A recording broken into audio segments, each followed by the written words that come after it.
Hello, greetings. Welcome to the Historical Boxing Society podcast.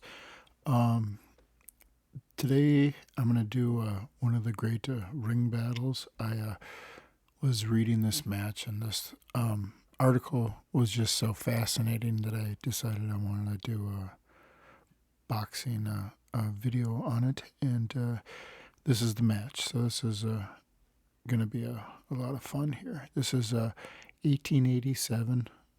December 13th, Nonpareil Jack Dempsey versus middleweight John Reagan. This is promoted by the Police Gazette as the Middleweight Championship of America. 154-pound ringside, with the winner to receive its diamond-encrusted belt.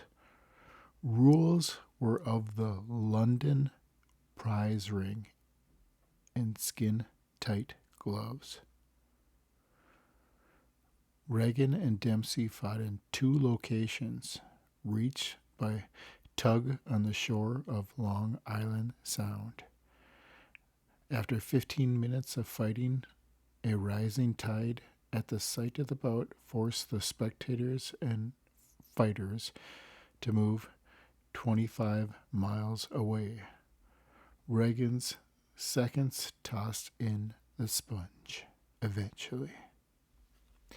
So, we're going to read the article right here from the Plain Dealer, December 14th, 1887. Now, this fight is much different than Queensberry rules. This is a London rules match. And I'm sure many of you are not going to be aware of the rules of the London rule match, but it includes the ability to wrestle and do takedowns in addition to boxing. So it's a little bit like bare knuckle matches, except that they have skin-tight gloves on. And they have actual rounds here. Okay, so this is kind of long, so I'm going to try and just start at the beginning of the fight without reading the introduction here.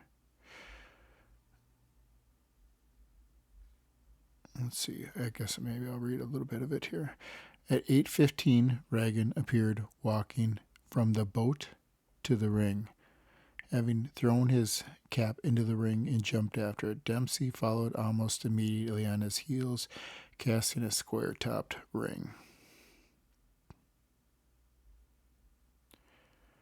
While the men were standing in the ring, they chatted smilingly to one another before the bout was about to begin.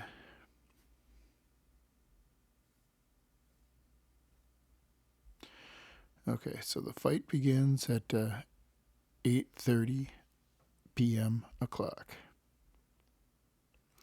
From the onset, Reagan was overmatched by Dempsey in wrestling. The first round, the men faced each other smilingly. After a good deal of sparring and feinting, Reagan led off with his left at Dempsey's stomach. The nonpareil was away from him in an instant, but came back and landed on Reagan's cheek with great force. Reagan then rushed his man and let his left fly again without landing. They both clinched. Terrific infighting began, done by both. Reagan made plays on Dempsey's kidneys. The latter succeeded in high heeling his antagonist and fell heavily upon him. Wrestling tactics. The second round. Both sparred for an opening and then clinched. Dempsey claimed that Reagan was fouling him by spiking.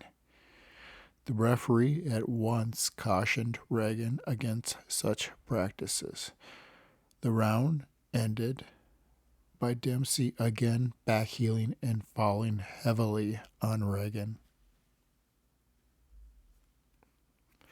The third round, the men showed great tactics, but Jack outgeneraled his man.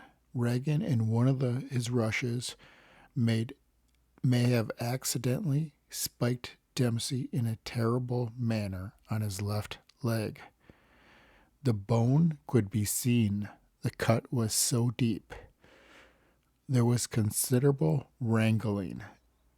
Dempsey's umpire claiming the fight.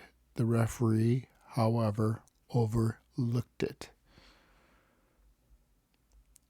The fourth round, Reagan opened this round by landing his left on Dempsey's stomach.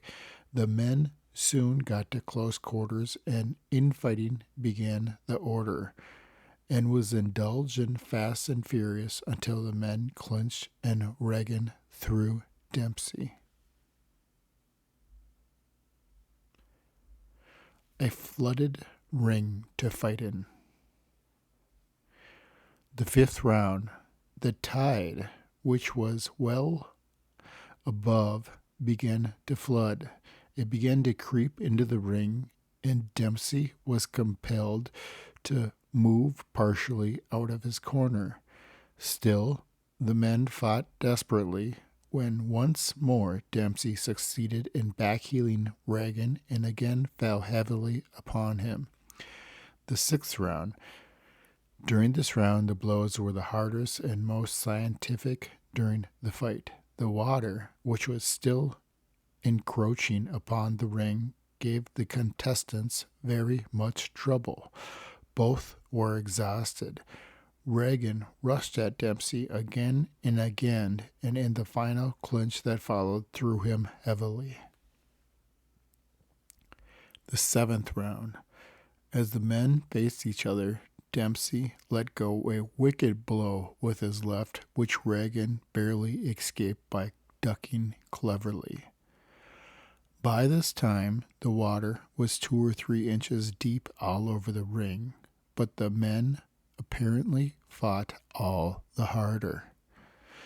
Dempsey's leg was in terrible condition. He had a handkerchief tied over the wound. As it pained him, he began, if possible, to fight all the more desperately. Dempsey's friends, observing his condition, renewed the wrangle and objected to the men fighting while on the swim. The excitement at this time ran high on both sides. Dempsey wanted to continue fighting where he was, and his friends tried to persuade him to stop and have the ring pitched in some other place. He said no, and the mill went on. The ring has to be changed. The eighth round. The men were fighting with water all over the ring. Reagan kept on leading short with his left, but landed occasionally on Dempsey's body. The men, after Reagan had slipped down, were instructed by the referee amid great excitement to shake hands and go back to the boat until another ring could be pitched on dry land. The time occupied during the first 8 rounds was 18 minutes. Reagan left the ring very confident of winning. Both went to the boat, took off their wet clothes, and went to bed. The wrangling between the parties continued long and loud. The referee finally decided to take all aboard and go to another place. This was done. At 12:10 p.m., the ring was resumed in a much better spot.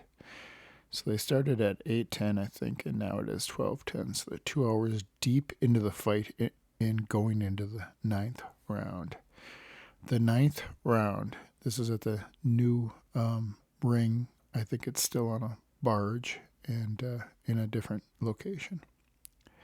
The 9th round, Dempsey went right at Reagan, and a clinch ensued, during which terrific infighting was done.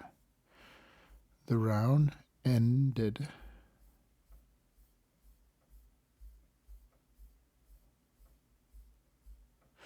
by Dempsey backheeling Reagan and going down with him heavily. Okay, The 10th round, Dempsey started to make his running. He smashed Reagan on the ribs with his left and then on the nose with his right with frightful force, drawing blood, which claimed but was not allowed for Dempsey, as Reagan got first blood in the 7th round of the fight. Reagan came back for Dempsey's stomach with his left, but was short. Dempsey, however, sent in a hot one on his own account. Reagan fought hard and fast and elicited great praise from the witnesses. Dempsey ended the round by throwing Reagan and falling on him as hard as possible. So that was kind of weirdly worded, but Dempsey drawed blood on Reagan on his nose. 11th round, Dempsey's led short with his left when Reagan rushed in on him. A clinch ensued, Dempsey throwing him. 12th round, Dempsey led short on Reagan's ribs with his left, the latter returning and landing on the same spot. Dempsey clinched and threw Reagan again, falling upon him heavily. In fact, Dempsey put his weight to such good use that Reagan grunted with pain. It was evident that Dempsey was by far the better wrestler and that Reagan had the worst of the bargains, insisting on London rules. Reagan, however, went on and fought like a Spartan. The 13th round. This round opened with a clinch and savage work at short range. Dempsey attempting again to backheel his antagonist when Reagan went down on his knees to avoid the fall. The 14th round. The Nonpareil opened this round with a jab with his right and a swing with his left that was neatly stopped. Reagan rushed Dempsey, swinging at him savagely when a clinch ensued and Dempsey threw his man hard. The 15th round, Dempsey led off with his left at Reagan's optics. It was a nasty blow, but Reagan parried it beautifully. Jack then landed a scorcher on Reagan's breast, which the young one returned with the same place with interest. Both men sparred for win, and they went to close quarters. The infighting was the most scientific character. The round ended in a favor of Dempsey. The 16th round. This was short. Dempsey appealed his man again and fell upon him once more. 17th round. Reagan led wide. Dempsey shot in a terrible smash on the nose, drawing a stream of blood. Again clinch. Both men went down, and Dempsey again on top. Here, Reagan was whipped. The 18th round, Dempsey opened with a terrible straight right on the shoulder, which Reagan superbly stopped. Dempsey then fell short in a pass for Reagan's eyes, but finally succeeded in thumping him on the nose again on the same tender. Reagan seemed rattled, and in a clinch which followed, Dempsey got Reagan's head in a chancery and chopped it unmercifully. The red fluid flowed down the back of Reagan's neck, who was trying to give the Nonpareil a hot battle. Dempsey again threw Reagan, so the round ended. So it sounds like as soon as you throw the man to the ground, the round ends. 19th round, Dempsey had thus far the best of the fight and seemed likely to be the winner. Reagan, however, went to the doctor and took his medicine without a cough. Reagan received 2 savage uppercuts in a clinch, which resulted in more blood, and again, under they went. The 20th round, Dempsey kept on the unholy tattoo on Reagan's ribs. He had already bruised Reagan's body until the oozing blood made it appear raw. He was very exasperating and made use of the well-known generalship to his advantage. When Reagan went down to avoid another fall, Dempsey said sneeringly, "Get up and fight, you coward." Reagan did not relish this, but the round was closed. Jeez, it's a brutal fight. 21st round, Reagan showed that he was angry, and he came up and fighting was fast and furious. Reagan sent in his blows right and left, and then Nonpareil did his own part of the hammering, till a clinch and the fall closed the round. 22nd round. This round was notably chiefly because of a savage fall in which Reagan's back warmed the earth. 23rd round, Reagan dropped repeatedly to avoid Dempsey's wrestling tactics. The 24th round, Dempsey kept on tantalizing Reagan, and he sarcastically remarked, "You ought to have your spikes on," referring to the injured legs. Reagan went down on his knees when Dempsey tried to clinch him. So it sounds like Reagan's changed his shoes at locations, because Dempsey says you ought to have your spikes on, referring to his injured legs. 25th round. This is a savage round. Dempsey landed a terrific blow on Reagan's eyes, following it up with a right and a left on Reagan's face. The latter was game, though, and thoroughly, and was knocked off his feet. Rounds 26 and 27 were marked by effective punching, Dempsey doing all the work, getting away from returns and throwing his man at the finish of each. Rounds 28 to 34 were not remarkable, save for Reagan going down to save himself, and claims the fall by Dempsey's empire were urged. Dempsey struck Reagan while he was on the knee. Dempsey said he would not take the chance of losing on a foul.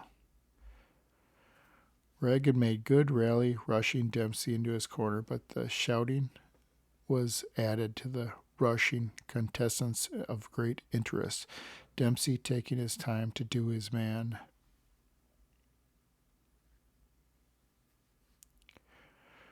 Okay, rounds 30, 40, 41, both men averaging up very well. In the 41st round, both men at the same instance fetched each other's vicious clips with a left and a right. Dempsey had scarcely a mark on him at this time. His left eye was only slightly swollen. Rounds 43, 44. Dempsey unmercifully punished Reagan, whose lips were puffed and his left eye badly swollen. It was voted by the spectators, a game man as ever stood in the ring. He never complained at all, but went up promptly to be knocked out. The 45th round, at the beginning of this round, solicited Reagan's friends that he had no chance of winning, jumped into the ring, and threw up the sponge. The fight lasted 1 hour and 9 minutes. In the first ring, there was 18 minutes of fighting. In the second one, 41 minutes. The fight ended at 1 p.m. in the morning, with Dempsey still the champion. Both men weighed in the ring today at 147. Ordinary gloves of a thin kind were used. Dempsey had won 30 battles and has 6 draws. He has never been defeated. Reagan had only fought a couple of fights before. This is his third and his first defeat. So that is a battle of two extreme ring gladiators. Just as this is a very Romanist, like Roman gladiator type of a battle, as these men are almost going to death. At one point it says that Reagan's ribs were oozing blood from the punishment he had received. Dempsey had a huge gash on his leg from the spikes where a bone was visible. I mean, these men are just fighting to like gladiator death conditions. And The winner of the match was the still undefeated Nonpareil, as no man was his equal at the time. And Nonpareil was, you would have to say after reading those accounts, is one of the great London ring battlers of all time, as he has just got unlimited stamina. I mean, 45 rounds and non-stop wrestling. It's just with a bad leg. I mean, just an amazing, epic, humanly impossible feat that he accomplishes to try and get this victory. It's just unlike anything you ever seen. The man's literally fighting in 3 or 4 inches of water at one point, trying to put his man out. I mean, it's the most amazing, epic ring encounter that I've ever read in the newspaper. So I wanted to relay this epic fight to you. So I hope you enjoyed, and very soon we'll have the Nonpareil Jack Dempsey's biography.